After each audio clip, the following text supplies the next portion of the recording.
नमस्कार दोस्तों, स्वागत है आपका अपना स्टडी चैनल लर्निंग जीएस वाला में। दोस्तों, आधुनिक भारत के इतिहास का हम टॉपिक कंप्लीट कर रहे हैं, जिसमें कि आज साइमन कमीशन, पूना पैक्ट और गांधी इरविन समझौता, आज इन सभी टॉपिक को एक ही वीडियो में कंप्लीट कर लिया जाएगा। चलिए बिना समय गंवाए शुरू करते हैं। Simon commission. तो साइमन कमीशन से जो श्वेत कमीशन बोला जाता था को किस वर्ष नियुक्त किया गया था? तो नियुक्ति की बात किया जाए तो यह वर्ष 1927 में नियुक्त किया गया था। साइमन कमीशन का गठन क्यों किया गया था? तो साइमन कमीशन का गठन भारत शासन अधिनियम 1919 मॉन्टेग्यू चेम्सफोर्ड सुधार की समीक्षा हेतु किया गया था। साइमन कमीशन का गठन जो है काफ़ी इंपॉर्टेंट प्रश्न है। भारत शासन अधिनियम 1919 की समीक्षा हेतु, और यह 1927 में नियुक्त किया गया था। भारतीयों ने साइमन कमीशन का बहिष्कार क्यों किया था? क्योंकि इसमें कोई भी भारतीय सदस्य नहीं था। साइमन कमीशन के विरोध में हुए लाठीचार्ज में लाला लाजपत राय घायल हुए तथा कुछ दिनों बाद उनकी मृत्यु हो गई थी। पंजाब केसरी की उपाधि किसे दी गई थी? तो पंजाब केसरी जो है लाला लाजपत राय को कहा जाता है, लाला लाजपत राय। साइमन कमीशन की नियुक्ति किसने की थी? तो साइमन कमीशन की नियुक्ति बर्कनेहेड ने की थी। साइमन कमीशन के किस अन्य नाम से जाना जाता है? तो श्वेत कमीशन, व्हाइट कमीशन के नाम से। साइमन कमीशन का समर्थन किसने किया था? तो साइमन कमीशन का समर्थन डॉक्टर भीमराव अंबेडकर ने किया था, डॉक्टर भीमराव अंबेडकर। साइमन आयोग की नियुक्ति के समय किसके द्वारा भारतीयों के सर्वसम्मति से संविधान बनाने की चुनौती रखी गई थी? तो बर्केट के द्वारा। मोतीलाल नेहरू की अध्यक्षता, देखिए काफ़ी इंपॉर्टेंट है, मोतीलाल नेहरू की अध्यक्षता वाली समिति ने अगस्त 1928 में अपनी रिपोर्ट प्रस्तुत की, जिसे नेहरू रिपोर्ट के नाम से जाना जाता है। तो नेहरू रिपोर्ट कौन प्रस्तुत किए थे? तो अक्सर यहाँ जो है परीक्षार्थी गलती करता है, जवाहरलाल नेहरू, जबकि मोतीलाल नेहरू नेहरू रिपोर्ट को प्रस्तुत किए थे। भारत के नए डोमिनियन संविधान का प्रारूप प्रस्तुत किया गया था। इसमें जो है क्या हुआ था? भारत के नए डोमिनियन संविधान का प्रारूप प्रस्तुत किया गया था। चलिए अब सविनय अवज्ञा आंदोलन को भी इसी वीडियो में कंप्लीट कर लेते हैं, महत्वपूर्ण टॉपिकों को।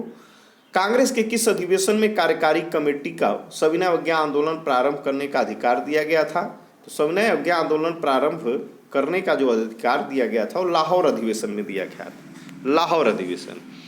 महात्मा गांधी ने वर्ष 1930 में कहाँ से सविनय अवज्ञा आंदोलन प्रारंभ किया था? तो सविनय अवज्ञा आंदोलन प्रारंभ की बात किया जाए तो दांडी गुजरात से।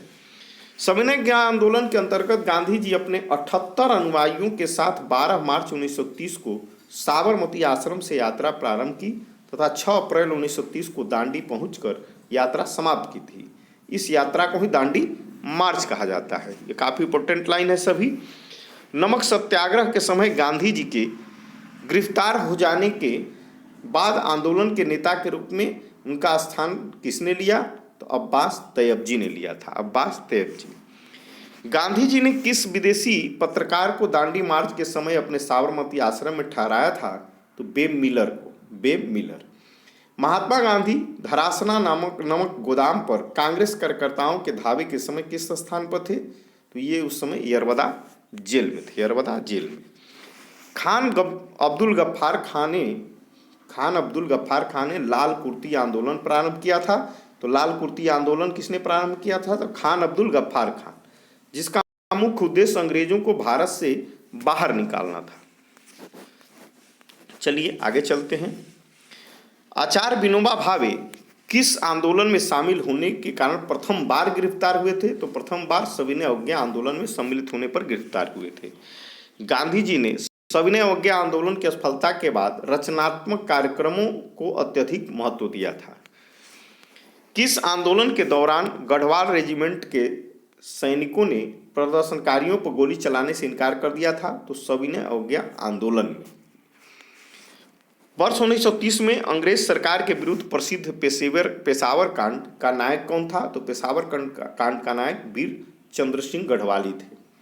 तमिलनाडु में चक्रवर्ती राजगोपालाचारी ने दांडी यात्रा की तरह त्रिचनापल्ली से वेदरायणम तक की यात्रा की थी। जिया तरंग आंदोलन कहाँ प्रारंभ हुआ था? तो जिया तरंग आंदोलन हुआ था नागालैंड में।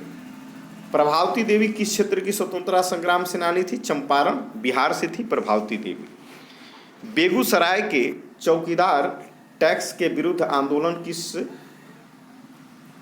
एक आंदोलन के में सम्मिलित हुए? तो सभी ने अवज्ञा आंदोलन। चलिए ये महत्वपूर्ण एक टॉपिक है। वर्ष 1930 में स्वाधीनता दिवस मनाने के पश्चात गांधी जी के नेतृत्व में सविनय अवज्ञा आंदोलन प्रारंभ हुआ था। कब? 1930 में। अब चलिए गांधी इरविन समझौते को भी कंप्लीट कर लेते हैं। गांधी इरविन समझौता, गांधी इरविन समझौता जिसे कि दिल्ली समझौता के नाम से भी जाना जाता है, यह कब हुआ था? तो 5 मार्च 1931 को हुआ था। 5 मार्च 1931 दिल्ली समझौता के नाम से भी इसे जाना जाता है। गांधी इरविन समझौते में किस आंदोलन का स्थगन किया जाना प्रस्तावित था? तो गांधी इरविन समझौते में सविनय अवज्ञा आंदोलन को स्थगित करना प्रस्तावित था। भारतीय राष्ट्रीय कांग्रेस के प्रतिनिधि किस गोलमेज सम्मेलन में शामिल हुए थे? तो द्वितीय गोलमेज सम्मेलन में शामिल हुए थे, प्रथम में नहीं हुए थे। द्वितीय गोलमेज सम्मेलन में भाग लेने के लिए महात्मा गांधी बंबई से लंदन एसएस राजपुताना नामक जलयान से गए थे। कौन कौन? एसएस राजपुताना नामक जलयान से वे लंदन के किंग्सले हॉल में ठहरे थे। द्वितीय गोलमेज सम्मेलन में कांग्रेस का प्रतिनिधित्व किसने किया था? तो द्वितीय गोलमेज सम्मेलन में कांग्रेस का प्रतिनिधित्व महात्मा गांधी ने किया था। लंदन में प्रथम गोलमेज सम्मेलन में किस भारतीय नेता ने भाग लिया था? तो मौलाना मोहम्मद अली ने। लंदन में संपन्न हुए गोलमेज सम्मेलन में किस भारतीय ईसाइयों का प्रतिनिधित्व किया था? तो केटी पाल। द्वितीय गोलमेज सम्मेलन के दौरान विंस्टन चर्चिल ने गांधी को अर्धनग्न फकीर कहा था। तो अर्धनग्न फकीर गांधी जी को विंस्टन चर्चिल ने कहा था। कब कहा था? द्वितीय गोलमेज सम्मेलन में। देखिए ये गोलमेज सम्मेलन कब हुआ था? तो प्रथम गोलमेज सम्मेलन हुआ था 12 नवंबर 1930 से 19 जनवरी 1931 तक। द्वितीय गोलमेज सम्मेलन हुआ 7 दिसंबर 1931 से 1 दिसंबर 1931। तृतीय गोलमेज सम्मेलन हुआ 17 नवंबर 1932 से 24 दिसंबर 1932 तक। द्वितीय गोलमेज सम्मेलन किस मुद्दे पर असफल रहा? सांप्रदायिक प्रतिनिधित्व के आधार पर असफल रहा। वर्ष 1931 में भारतीय राष्ट्रीय कांग्रेस के कराची अधिवेशन के लिए किसने मूल अधिकारों तथा आर्थिक कार्यक्रमों पर संकल्प प्रारूपित किया था? तो पंडित जवाहरलाल नेहरू। किस भारतीय ने तीनों गोलमेज सम्मेलन में भाग लिया था? तो डॉक्टर भीमराव अंबेडकर ने। गांधी इरविन समझौते के हस्ताक्षरित होने में तेज बहादुर सप्रू ने महत्वपूर्ण भूमिका निभाई थी। गांधी तथा इरविन को दो महात्मा किसने कहा था? सरोजिनी नायडू ने कहा था। दोनों को महात्मा कहा था।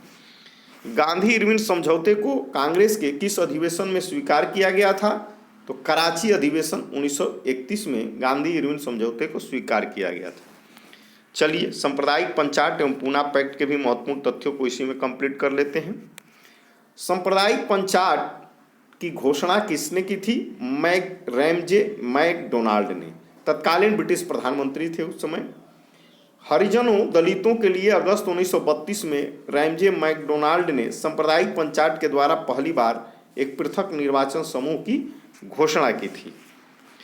महात्मा गांधी ने अपना पहला आमरण अनशन का प्रारंभ किया था सांप्रदायिक पंचायत के समय में ही। आमरण अनशन माने कि खाना होना सब त्याग करके। पूना पैक्ट किस वर्ग से संबंधित था? तो दलित वर्ग से। B.R. अम्बेडकर व गांधी जी के मध्य कौन सा समझौता हुआ था? तो पूना समझौता हुआ था। दलित वर्गों का संघ किसने स्थापित किया था? तो B.R. अम्बेडकर ने। चलिए आगे चलते हैं। सांप्रदायिक अवार्ड एवं पूना पैक्ट में दलित वर्ग के लिए कितनी सीटें दी गई थी? तो क्रमशः 71 एवं 148। सांप्रदायिक अवार्ड में 71 और पूना पैक्ट में 148 सीटें दी गई थी। महात्मा गांधी क्षणिक भूत की भांति धूल उठाते हैं लेकिन अस्तर नहीं, यह कथन किसके द्वारा कहा गया था? तो डॉक्टर भीमराव अंबेडकर ने कहा था महात्मा गांधी क्षणिक भूत की भांति धूल उठाते हैं लेकिन अस्तर नहीं, यह कथन B.R. अम्बेडकर ने महात्मा गांधी के लिए कहा था। वर्ष 1932 में पूना पैक्ट के बाद महात्मा गांधी ने ऑल इंडिया अनटचेबिलिटी लीग की स्थापना की। बाद में उसका नाम बदलकर हरिजन सेवक संघ कर दिया। इसके प्रथम अध्यक्ष घनश्याम दास बिड़ला थे। तो हरिजन सेवक संघ के संस्थापक महात्मा गांधी, जिसके प्रथम अध्यक्ष घनश्याम दास बिड़ला थे। इसका पहला नाम ऑल इंडिया अनटचेबिलिटी था, जिसकी स्थापना 1932 में हुई थी।